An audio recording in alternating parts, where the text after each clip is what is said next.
नमस्कार दोस्तों, और स्वागत है आपका कथा क्षितिज में, जहां हम आपको ले चलते हैं कहानियों के ऐसे संसार में जो न सिर्फ हमारा मनोरंजन करते हैं बल्कि जीवन की गहराइयों को भी समझाते हैं। आज हम एक ऐसी ही अनंत गाथा को उजागर करने जा रहे हैं जो युगों युगों से हमारे भीतर प्रेरणा और आस्था का संचार करती आई है। हम बात करेंगे भगवान विष्णु के 10 दिव्य अवतारों की, जिनकी हर कहानी अपने आप में एक ब्रह्मांड समेटे हुए है। ये केवल कथाएं नहीं, ये हमारे धर्म, संस्कृति और नैतिकता की नींव हैं। तो चलिए शुरू करते हैं देवों के देव भगवान विष्णु के अद्भुत लीला रूपी अवतारों की यात्रा। सबसे पहले आते हैं तारांकन मत्स्य अवतार तारांकन। कल्पना कीजिए, एक ऐसा समय था जब पृथ्वी पर प्रलय आने वाली थी, हर तरफ जल ही जल था। सृष्टि के प्रथम पुरुष मनु को ये चेतावनी मिली कि संपूर्ण संसार जल में डूब जाएगा। ऐसे विकट समय में भगवान विष्णु ने एक विशाल मछली का रूप धारण किया, जो मनु को आने वाले महाप्रलय से आगाह करने आई थी। उन्होंने मनु को सभी जीवों, वेदों और सप्त ऋषियों को एक बड़ी नौक में एकत्र करने का आदेश दिया। जब प्रलय आई, तब मत्स्य रूपी भगवान विष्णु ने अपनी पीठ पर उस नौक को सुरक्षित रखा और भीषण तूफान से बचाते हुए एक नए युग की शुरुआत की। यह अवतार ज्ञान और जीवन के संरक्षण का प्रतीक है। फिर कहानी आती है तारांकन कूर्मावतार तारांकन की। समुद्र मंथन की वो अद्भुत घटना तो आपने सुनी ही होगी, जब देवता और असुर मिलकर अमृत निकालने के लिए क्षीर सागर को मथ रहे थे। मंदराचल पर्वत को मथनी बनाया गया और वासुकी नाग को रस्सी। लेकिन कुछ ही समय बाद इतना विशाल पर्वत सागर में डूबने लगा। सृष्टि पर संकट मंडराया, क्योंकि अमृत के बिना देवों का बल क्षीण हो रहा था। तब भगवान विष्णु ने एक विशाल कछुए का रूप धारण किया और अपनी मजबूत पीठ पर मंदराचल पर्वत को धारण कर लिया। उनकी पीठ पर पर्वत टिका रहा और समुद्र मंथन सफलतापूर्वक संपन्न हुआ, जिससे अंततः अमृत प्राप्त हुआ। यह अवतार स्थिरता और सहयोग का संदेश देता है। इसके बाद आता है तारांकन वराहावतार तारांकन। एक बार हिरण्याक्ष नामक बलशाली असुर ने पृथ्वी को पाताल लोक में ले जाकर छिपा दिया था। पृथ्वी हाहाकार कर रही थी। तब भगवान विष्णु ने एक विशालकाय वराह यानी सुअर का रूप धारण किया। उन्होंने अपनी लंबी दाढ़ों पर पृथ्वी को उठाया और हिरण्याक्ष से भीषण युद्ध करते हुए उसे परास्त किया। फिर पृथ्वी को वापस उसके स्थान पर स्थापित किया और उसे जल से बाहर निकालकर सुरक्षित किया। यह अवतार बुराई पर अच्छाई की विजय और पृथ्वी के उद्धार का प्रतीक है। चौथा अवतार है तारांकन नरसिंहावतार तारांकन। हिरण्यकशिपु नाम का एक राक्षस राजा था, जिसे वरदान था कि उसे न दिन में मारा जा सकता है, न रात में, न घर के अंदर, न बाहर, न मनुष्य से, न पशु से, न अस्त्र से, न शस्त्र से। वो अमर जैसा हो गया था और स्वयं को भगवान मानता था। उसका पुत्र प्रहलाद भगवान विष्णु का परम भक्त था।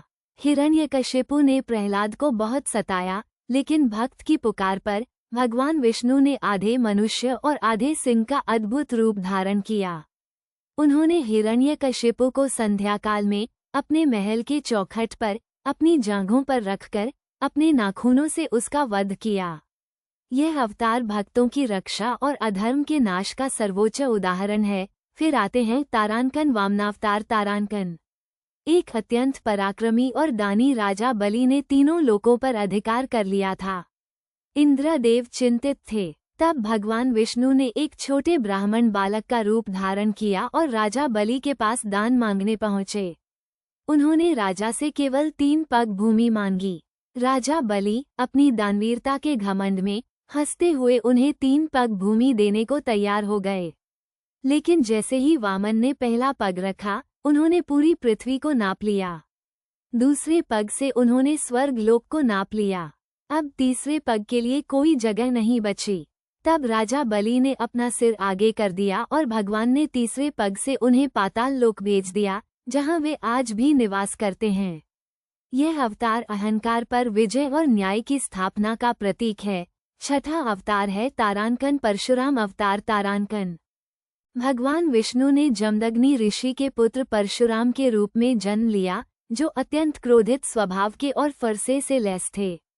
उस समय पृथ्वी पर क्षत्रिय राजाओं का अत्याचार बहुत बढ़ गया था। उन्होंने धर्म का त्याग कर दिया था और प्रजा को कष्ट दे रहे थे। परशुराम ने अपनी माता के अपमान और पिता की हत्या का प्रतिशोध लेने के लिए 21 बार पृथ्वी को क्षत्रियों से विहीन कर दिया। उन्होंने अधर्मी राजाओं का संहार किया और धर्म की स्थापना की। यह अवतार न्याय और धर्म की रक्षा के लिए आवश्यकता पड़ने पर कठोरता का संदेश देता है। अगला अवतार जो हम सबके हृदय में बसा है वो है मर्यादा पुरुषोत्तम तारांकन भगवान राम तारांकन का। रघुकुल के सूर्यवंशी राजा दशरथ के पुत्र राम ने धर्म, त्याग, सत्य और मर्यादा का आदर्श स्थापित किया। उन्होंने रावण जैसे महाबली राक्षस का संहार किया, वानर सेना के साथ मिलकर लंका पर विजय प्राप्त की और धर्मराज की स्थापना की। उनका जीवन हमें पितृभक्ति, पत्नीव्रत, भ्रातृत्व और न्याय के पथ पर चलने की प्रेरणा देता है। राम राज्य आज भी एक आदर्श शासन का प्रतीक है। 8वें अवतार हैं योगेश्वर तारांकन श्री कृष्ण तारांकन। देवकी और वासुदेव के 8वें पुत्र के रूप में जन्मे कृष्ण ने अपनी बाल लीलाओं से सबको मोहित किया। उन्होंने कंस जैसे अत्याचारी मामा का वध किया, महाभारत के युद्ध में अर्जुन के सारथी बनकर धर्म की स्थापना की और गीता का अमर ज्ञान दिया। उनकी रासलीलाएं, गोपियों के संग उनकी क्रीड़ाएं और कुरुक्षेत्र में उनका विराट स्वरूप, ये सब उनकी लीला के विभिन्न आयाम हैं। श्री कृष्ण का जीवन प्रेम, ज्ञान और कर्मयोग का संगम है। 9वां अवतार माना जाता है तारांकन भगवान बुद्ध तारांकन को। उन्होंने राजकुमार सिद्धार्थ के रूप में जन्म लिया और बाद में सांसारिक दुखों का अंत करने के लिए गृह त्याग कर दिया। वर्षों की तपस्या के बाद उन्हें बोधगया में ज्ञान प्राप्त हुआ और वे बुद्ध कहलाए। उन्होंने अहिंसा, करुणा, मध्यम मार्ग और अष्टांगिक मार्ग का उपदेश दिया। उनके शांति और मैत्री के संदेश ने पूरी दुनिया को प्रभावित किया। यह अवतार शांति और आध्यात्मिक जागरण का प्रतीक है। और अंत में भविष्य के अवतार हैं तारांकन कल्कि तारांकन। माना जाता है कि कलियुग के अंत में जब पृथ्वी पर पाप अपनी चरम सीमा पर पहुंच जाएगा और धर्म लगभग विलुप्त हो जाएगा, तब भगवान विष्णु कल्कि के रूप में अवतरित होंगे। वे एक सफेद घोड़े पर सवार होकर तलवार लेकर आएंगे और अधर्मियों का संहार कर धर्म को पुनः स्थापित करेंगे।